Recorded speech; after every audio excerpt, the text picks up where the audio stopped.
Not that you asked, but here's a modest proposal for fixing the internet. Hello, and welcome to the Bald Ambition Podcast. I'm your host, Mookie Spitz, the one with no hair. And the ambition today is, as I mentioned, fixing the internet, and specifically our social media cesspool of bullying, shameless self-promotion and manipulation, spam bots, fake news, conspiracy theory, and just the overwhelming tsunami of content, most of it bullshit and likely highly destructive for our children. Let's fix it with one word, and you've probably heard: decentralization. This idea goes way back to when the internet was decentralized. And it's not a newsflash to propose that the savior of where the internet has evolved or devolved into is decentralization. But let me be specific, and let me start by defining decentralization. Decentralization is setting up walled gardens, so to speak, of content and engagement. In concept, it's no more complicated than that. And by way of analogy and history, let's dive back into the early days of the internet, before we even had the www. The OG, the original gangster, was Usenet. It was an internet forum, essentially a loose, decentralized forum that wasn't located on a single server or a single platform, but individual servers would pull data onto their spinning plates, and you as a user would go visit the server local to you. It could even be on your own computer. And then you would log into what were considered at the time news groups. And these news groups would cover the usual topics that humanity's interested in: tech for the geeks who built the thing, sex stories, news broadcasts, recipes. It was a prototype for what inevitably would become a useful portal like Yahoo, and eventually the ginormous database, shared ubiquitous database that became Twitter. Anyway, it was, as I say, decentralized, and you would jump into these news groups and you would pump your info out there, and the news groups would evolve and change and vary based on where you were and how you logged in and who was in there with you. It was indeed the wild, wild west of the World Wide Web, in the sense of no supervision, no guidance, no regulation. You posted whatever you wanted to, and you dealt with the opportunities and the consequences. Now, the plus side of Usenet was it was caveat emptor, in terms of leaping in and doing what you wanted and then leaping back out if it wasn't your cup of tea. People shared what they wanted to share, but most significantly, it was highly selective and it was siloed. So for folks coming to, let's say, alt.sex stories, if you happen to be prudish or didn't like sharing or didn't like seeing what was being shared, then you didn't have to be there, and out you went. It wasn't public, it wasn't open, and it was, again, self-selective. It was Darwinian in the sense that you played to pay, so to speak, with your attention, with your own content, and with your own discernment. This led to the era within a few years toward the end of the 80s of the chat rooms and instant messaging. The internet relay chat were thousands of networks that were all interconnected together. Linux to drunk sex. And in parallel, you had the Yahoo chat that entered an AOL chat room. So you signed into a platform, and then those made available to you these chat rooms, which were like Usenet news groups, except they were integrated into a singular platform. Sometimes these chat rooms would have thousands of people, and people would throw it down in these semi-public, semi-siloed chat rooms where you knocked on the door, you got let in, you did your thing, and you could stay or you could go, and it was based on particular interests and topics. Then you had the ICQ and MSN Messenger, which were private, even more decentralized, as it were, where you would add in individuals into longer threads. So they were a microcosm of the chat rooms of Yahoo and AOL.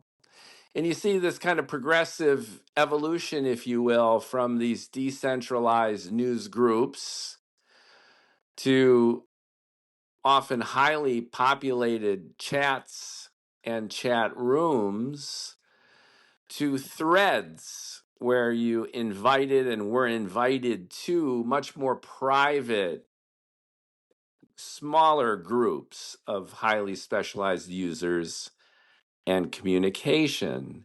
And the next logical step out of that were the message boards and the web forums, the slash dots, the farks, the something awfuls, the V bulletins of the late 90s, where instead of having to join the chat or the private messenger group, these boards would be up and out there, eventually becoming the Reddits of the world, where you would sign in or ask to be invited or included. And these boards were just waterfalls of comments and subjects and conversations and debates and sharing, analogous to some of the web forums. So imagine just a big pool of content, once again, decentralized in the sense that it wasn't open source, it wasn't for everyone all the time. You had to get invited or invite yourself, and then you dipped your toes into this huge pool of conversation and sharing, debate, and posting and what have you. But again, they were walled off. They were usually topic or subject focused, and then you kind of did your thing in these message boards and web forums. Then you had the Yahoo groups and directories, where it branched off into email communities based on interests. And you have directories of content, which was a way, in a sense, of CRMing or expanding these chat rooms and messages and groups and boards and forums to make it multi-channel, multimodal, and kind of interconnected. So why did I go off on this history lesson? Well, we forget about this evolution and we forget about the internet and our experience with it, especially prior to mobile technology. Most of this was done on a screen with a personal computer. And the whole attitude was different. To cite William James, the classic pragmatist philosopher and psychologist, brother of Henry, by the way, much more succinct. He made the observation that we are creatures where mind and body are one. So if you're thinking really hard, then you furrow your brow and you scratch your chin. And same rules apply in kind of a gestalt when we're interacting with the web. When you're sitting in a chair and you make special time to stare at a big screen with your PC's hard drive spinning away. That's a very, very different experience than when you reach into your pocket for a brick and you take it out and you tap your way to on-demand services and streaming content and social media and just about everything exploding on this much smaller but more mobile screen, which is much, much more seamlessly and continuously integrated into our lives. So back in the decentralized day, you made it a point. I am now going to be online. And that harkens back to that sound of your modem using your landline. Remember, this was pre-Wi-Fi. 14.4 kilobytes per second, then 28. And then, oh my God, you have a 56K modem. You are God. And it would take 30 seconds, a minute for an image to load. And you couldn't really have streaming animation, let alone video. But that was the golden age. That was the inchoate time when people would make it a point to sit down, get on their modem, and be online. And when they were online in this capacity, it was mostly in this decentralized kind of way. You would log into the news group, the chat room, the forum, the message board. And then you would, here's the thing, this is what I'm getting at over the last 10 minutes. You were interacting with people who were like-minded. They were interested in the same subject. They were more or less after the same thing, whether it was talking about pets or astronomy or sex or business tips or stock options. You were chatting, you were sharing content, and you were in a group, you were in a community, and it was in this walled digital garden of more or less like-minded souls. And some of these communities would be large, thousands, tens of thousands of people, but they weren't the whole damn internet. They weren't the whole damn planet. Now, in parallel with this, and in stark contrast, I'll just use Twitter as an example because it embodies the decentralized model of communication. And I remember the early days of Twitter going way back 2005, 6, 7. We flipped into the new millennia.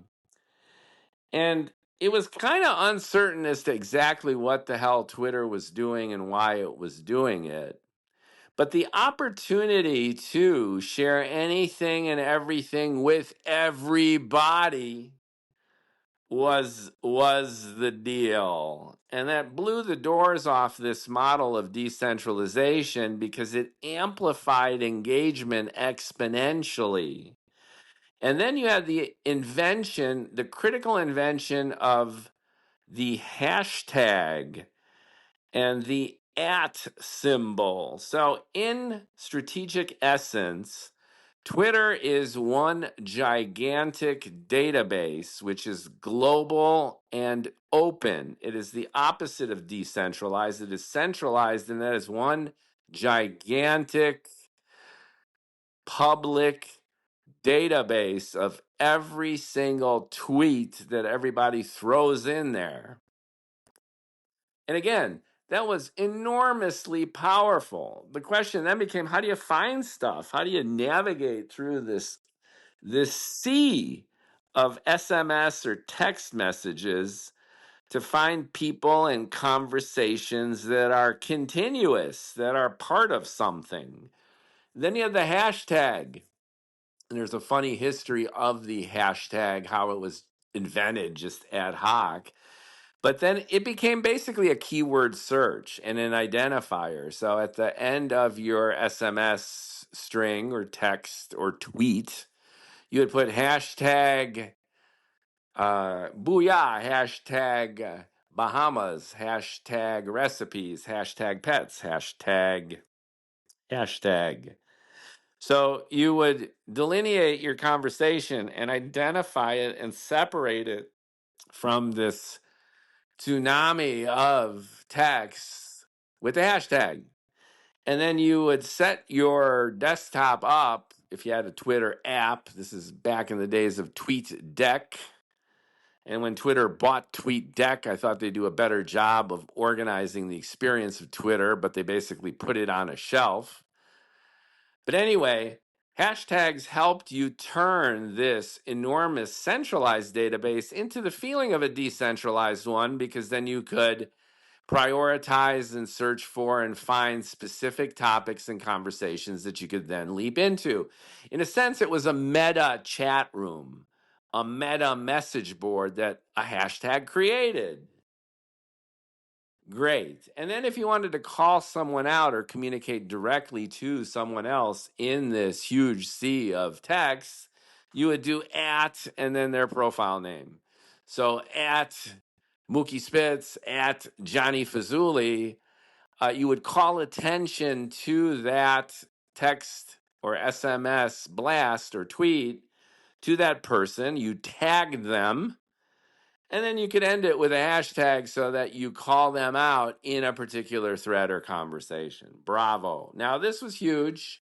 It made Twitter what it became, which was simultaneously one of the most utilized, accessible, convenient ways that human beings have ever shared information ever. And it simultaneously, and for those exact same reasons, turned it into a cesspool of bullying and obnoxious trolling and doxing and conspiracy theories and fake news.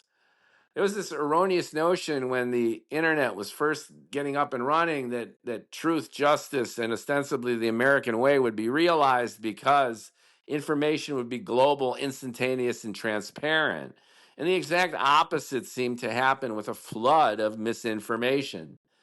Because just as you can post the truth, you can post the untruth and scandal and lies and provocative content. Well, we're human beings.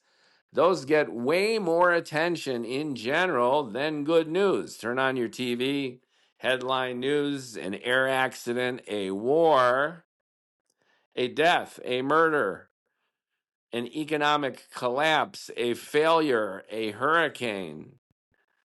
You don't see the news dominated by cats being rescued out of the neighbor's tree. Why? Because we're human beings and we're drawn to scandal, controversy, gossip. We are wired that way, likely for social Darwinian reasons. So, anyway, long story, even longer, the opportunity and revolution that Twitter engendered in terms of opening up communication and electrifying it, figuratively and literally, ultimately led to the mess that Twitter became and still is, which is a very uncomfortable experience where bad news and trolling and garbage exponentially leads the show for all these reasons mentioned. Now, the source of this problem is the source of its opportunity: centralization. And from a monetization point of view, centralization has been advantageous because it just makes things easier and simpler to manage. If you've got thousands, hundreds of thousands, millions of walled gardens, then the advertising model is much, much more challenging.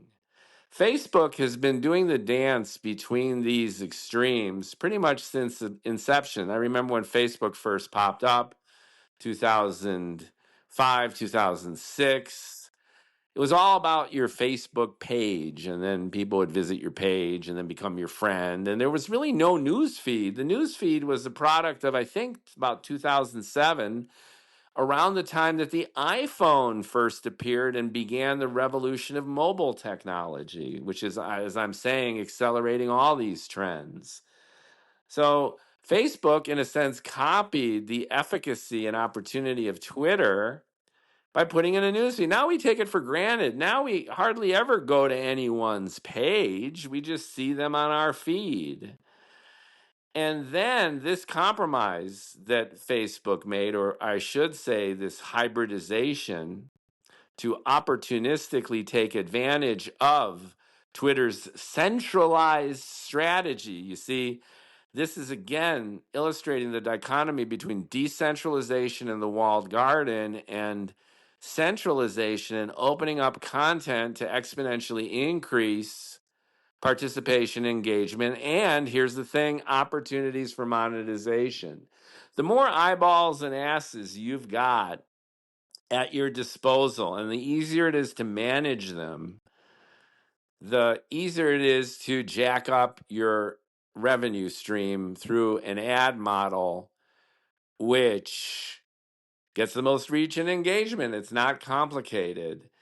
Again, when you've got hundreds of thousands, millions of walled gardens, how the hell are you going to squeeze money out of each and every one of them in a manner that has the economy of scale and ease of use and management that you get from a centralized strategic digital experience? Now, the grand irony of this is Musk hasn't really been able to properly monetize Twitter, but that's a whole separate story there and worthy of a dozen different podcasts.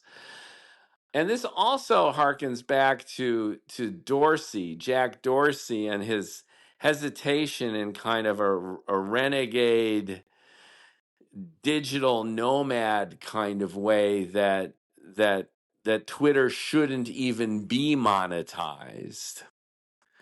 And he was a big proponent of air quote free speech.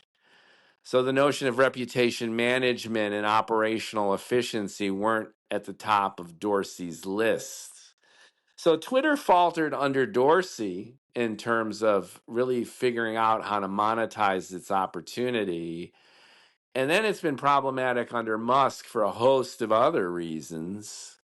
But compare that to Zuckerberg's acumen, where he missed mobile and he rushed to catch up, just like he missed AI and is now rushing to catch up.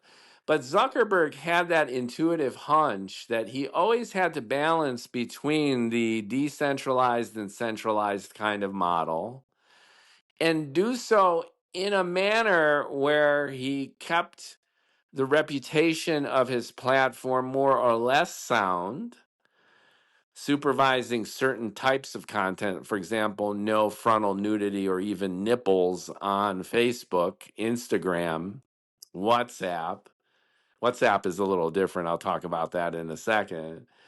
But anyway, maintaining controls more or less of content while letting it rip in terms of other forms of expression, and then oscillating between this conservative and more liberal approach based on who happened to be inhabiting the White House. So Zuckerberg won the monetization war in droves by figuring out how to have these separate, often private Facebook users, and then creating an advertisement experience that was able to penetrate those individual gardens and communities, and at the same time get the advantage of a more centralized feel, and then laugh all the way to the bank, oftentimes at the expense of 13-year-old girls who commit suicide, genocide in Miramar, and the list goes on and on. And meanwhile, in parallel, just as a side note, WhatsApp and Snapchat for a while seemed to harken back to the early nostalgic days that I was talking about with these personal messenger apps, and these walled private gardens of communication. So this swirl, this hybridization between decentralization and centralization is central to the digital strategy of the evolution of the web and where it's going and the opportunities and problems it faces now. But the goal of this rant and podcast was to modestly propose the fix of the internet. And my proposition, will focus on Twitter first, is decentralized Twitter, Elon. And by that I mean you've got petabytes, zettabytes of data on all your Twitter users.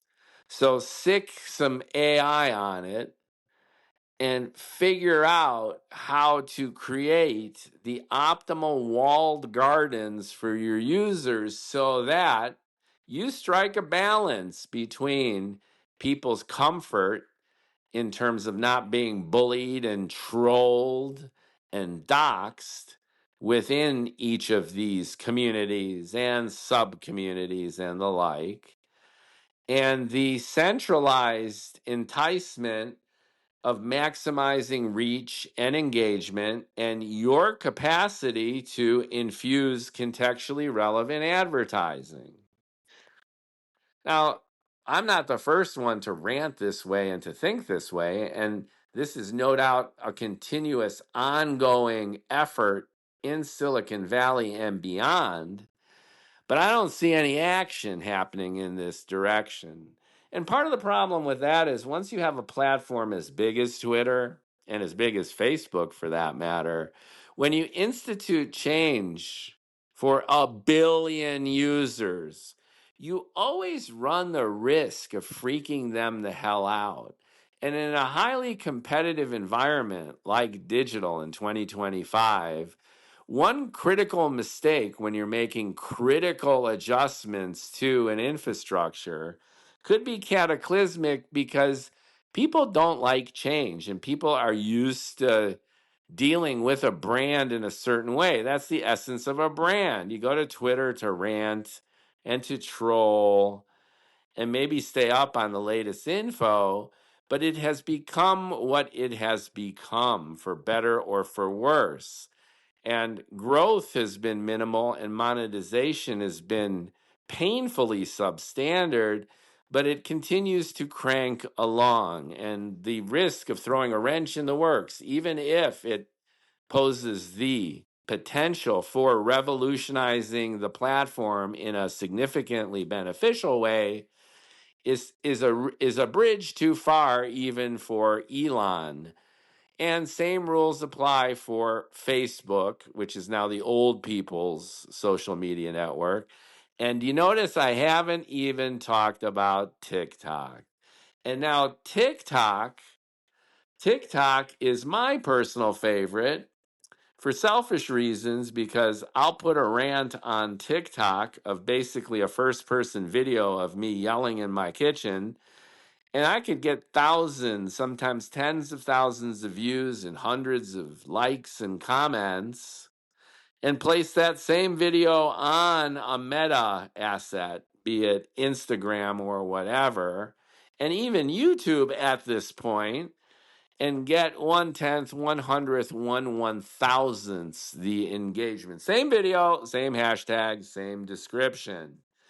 TikTok is as hot as it is.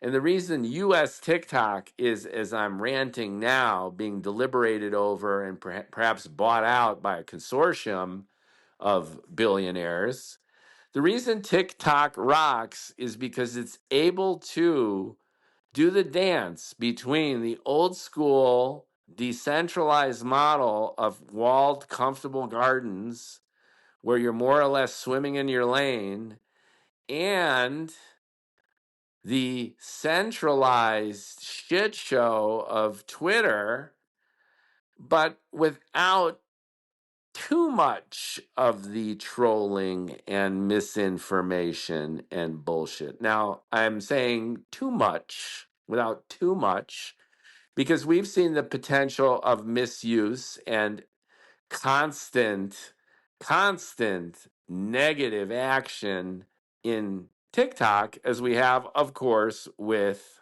the other social networks.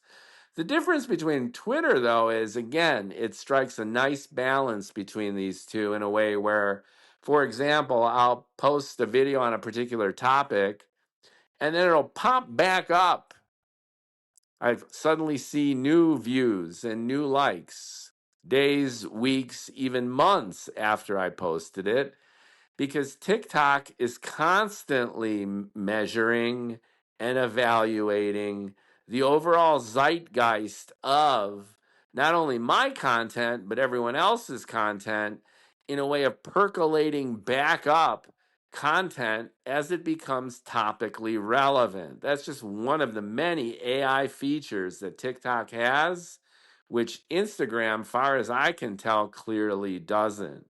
Another benefit, just to add specificity to this in a tactical way, is TikTok does an amazing job of filtering my content. I have 15,400 or so followers on TikTok, which, by the way, I've gained in about 6-7 months of ranting from my kitchen, compared to 600 or so followers on Instagram that I had before, during, and after this 6-7 month period.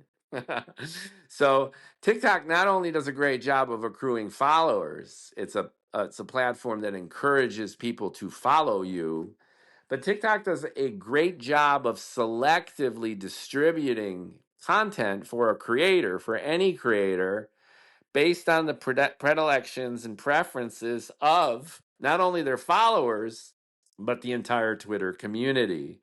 So, for example, one day I will rant about the political situation in the Middle East and blast that out there.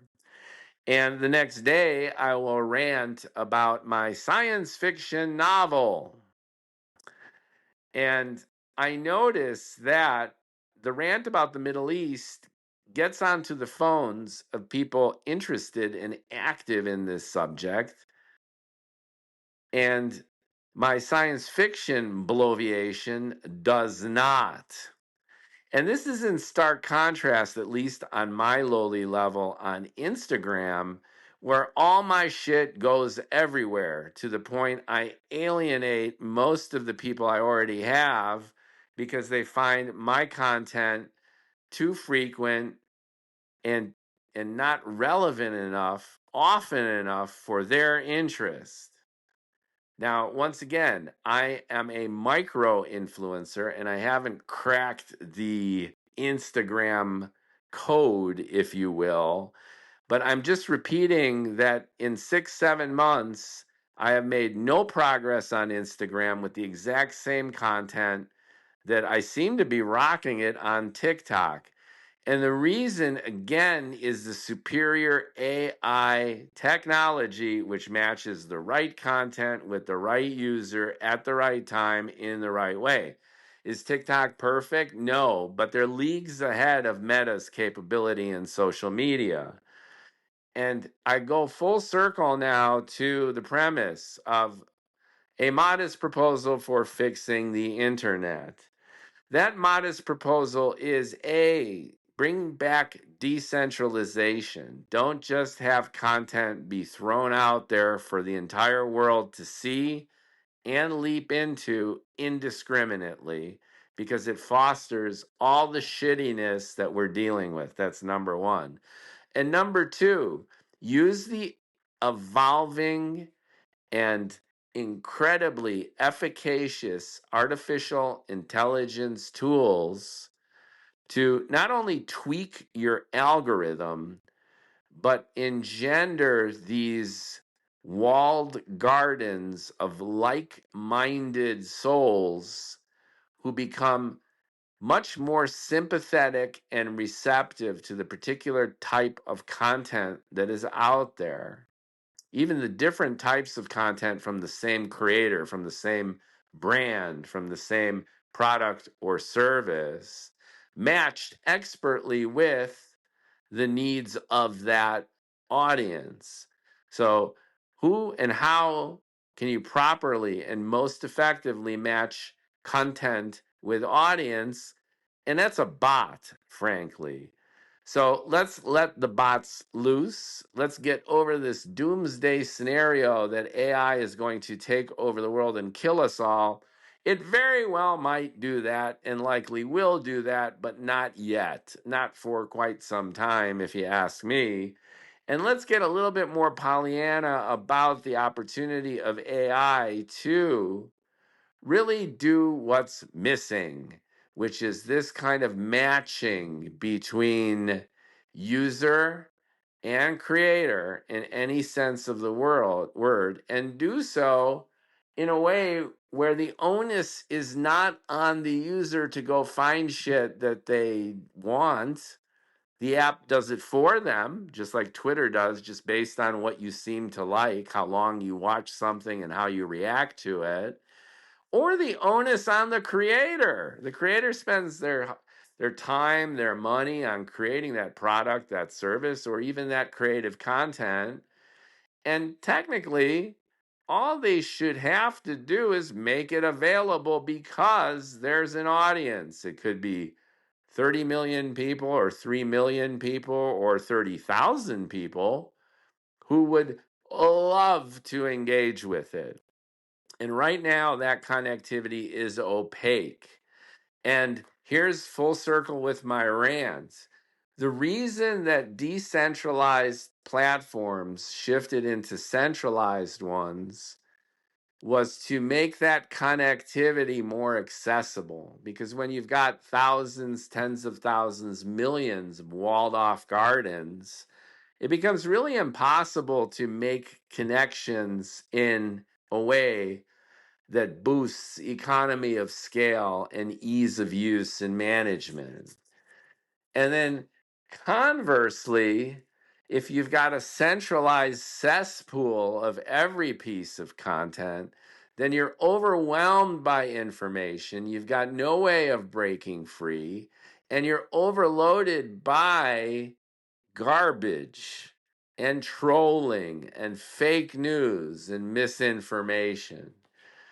So, my modest proposal for fixing the internet, to summarize, is let's move back to where we started, where we embrace this idea of walled gardens, decentralized groups and chats of like minded souls who share and give. But let's keep it transparent enough and open enough with the help. Here's the thing, with the help of the bots who have transparent and comprehensive access to arguably all the data, who understand the predilections and preferences of all of the users hungry for content, the consumers consuming content, and then the content creators creating content that would suit their needs. So let's keep things separate. Let's enable and empower people to join. And they wouldn't even have to do this actively, just like Twitter does such a good job of passive filtering of content, just based on your breadcrumb trail and your cookie bread box. Just be up there, and then the bots will come in and analyze your shit, and then you'll be in a group where you're comfortable, or several groups, or you create an ecosystem of digital experience where you're not bullied, where you're comfortable, and it's like-minded souls, and you're sharing and caring.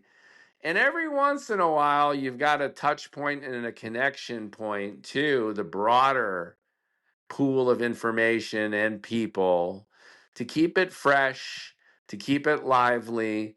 And you strike this perfect balance between the decentralized model, which was much more comfortable and civilized, but limited, and the centralized model, which is exponentially more significant in engagement and content acceleration, but has come with all the baggage that we've come to hate. And my last point, bloviating about this idea, is it reminds me of genetic drift, which is how human beings are thought to have evolved, integrating genetics with social Darwinian behavior. And the essential premise is that for most of our history, we were in decentralized tiny tribes. Before the advent of any technology, human beings could not live in groups larger than 60, 70, at most 120 people. Why? Because you had limited local resources and because they would start to contaminate the local setting to the point of disease and death. And it was just logistically, pragmatically not feasible for humans pre-technology to be larger than 120. We were nomads. We didn't build things. We had no tools. We were roaming around. That's most of our history on this planet. Now, given that construct, the idea of genetic drift is we also had a need to mix up our gene pool. So if you have a group of, let's just say, 100 people, and they live generation to generation together, they're going to start to interbreed. So what you need to do is you need to occasionally infuse that gene pool with genes from another tribe nearby. So the optimal state of equilibrium was reached through, and this is where social Darwinian thinking comes in. It might be a little controversial, but for the sake of analogy, it's kind of fun. We find folks in the tribe over the hill sexually appealing because they're not like our own. So you've got the young ones kind of drifting off in the night and then coming back with a smile on their face in the morning to encourage this mixing of genes, but you also infuse us with what ostensibly are considered bad human qualities, xenophobia and even racism, to keep the tribes apart. You get close, but not too close, because you can't go over that 100-person threshold. And keep it sexy, but make it unacceptable because it's got to be a tryst in the night just to mix the genes while you need to keep this sense of tribal isolation. So you see where I'm going. This might be a stretch, but the internet is kind of this Darwinian genetic drift situation where we should have our own little tribes of internet people where we feel comfortable and we're hanging out and we're sharing stuff and we're educating each other, analogous in ways to our Facebook friend circle. And then every once in a while, the young ones go out and they come back with a smile on their face. We need an influx of content and people to titillate, to shake things up, to keep it fresh, but not to the extent where the tribes mix and you end up with a disaster where everyone is genetically homogeneous. That's a problem that goes even beyond this 100-person limit. If you had endless mating between these otherwise isolated tribes, then we would all end up with a fairly homogeneous gene pool, and then the first virus that sweeps on by the species will kill everybody and make us extinct. So if you keep them isolated, you create variation in the gene pool sufficient to ward off disease. Maybe even this might even have been the origin of different blood types, who knows.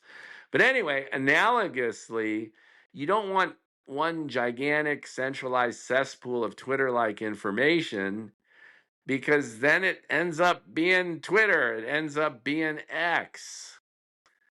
But at the same time, you don't want these tiny decentralized communities which just are boring, lack engagement, and frankly, can't really be monetized to much of efficacy.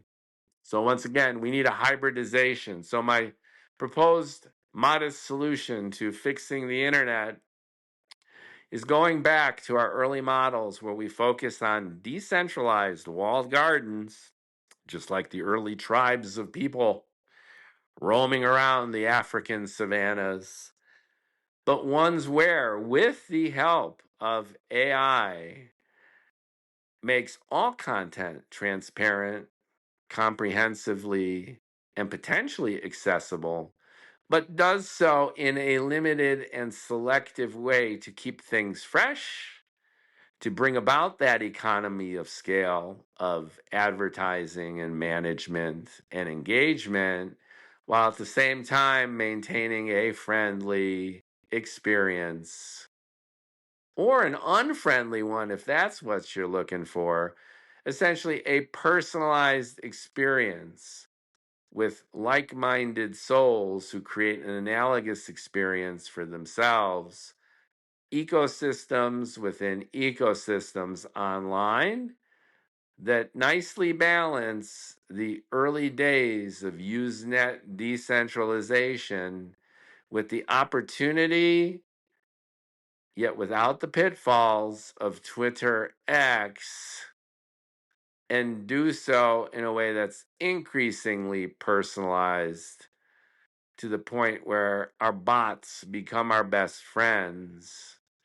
And we eventually, I think, will have less of a relationship with these online communities and more of a relationship with our personal bots.